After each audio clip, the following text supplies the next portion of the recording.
परत कुठे निघालात तुम्ही? हा?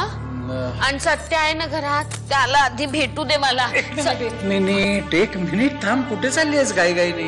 का? अगं सत्यजित घरात नाहीये. म्हणजे तो कामाला गेलाय ना. गेला? मग मला उठवायचं ना तो जायच्या आधी. असंच करतो, सकाळी लवकरच जातो कामाला आणि काल रात्री कधी आला कुणास ठाऊक.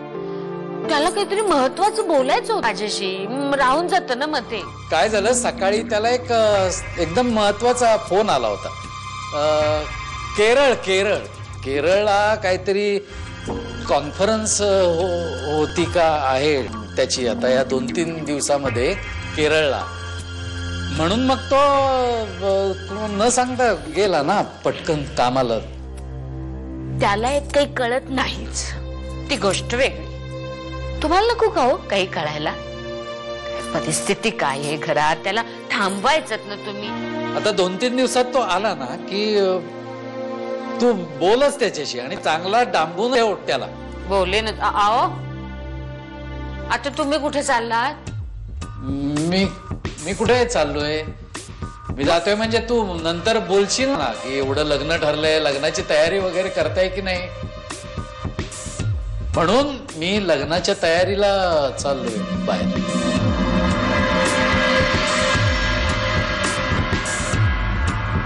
पॉज कर.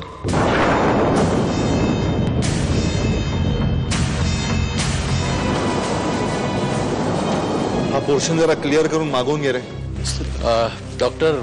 येस सत्यजित कसा आहे आता? आत्ताच काही सांगता येत नाही प्लीज. रिपोर्ट्स काल येणार होते ते. त्याचे रिपोर्ट्स आले, त्याचा प्रश्न नाहीये. मग आता सत्यजितला बऱ्याच झालेल्या आहेत. त्या बऱ्या होतीलही, पण त्याकरता तो पूर्ण शुद्धीत यायला हवा असं माझं मत आहे. काय बघतोयस तू? काय शोधतोयस? तू अमृताला इथे पाहिलंस? अमृता? तिचा काय संबंध?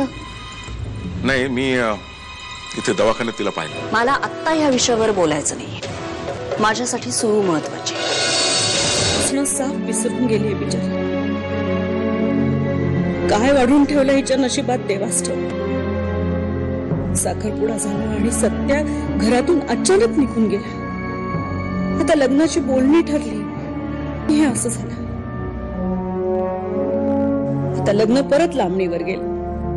कोणाला बोलणार ती? काय बोलणार? सत्यजित कसा आहे?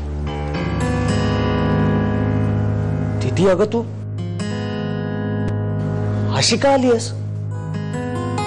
अरे मार्तंड मामानी मला पाहिलंय, त्यामुळे आता काळजी घ्यायला हवीच ना.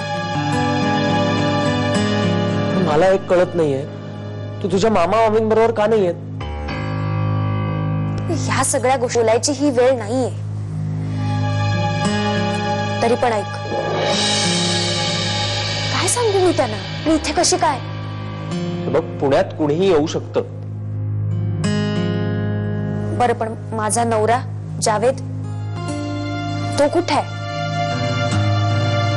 त्यांना असंच वाटतंय ना की माझं लग्न जावेदशी झालंय म्हणून.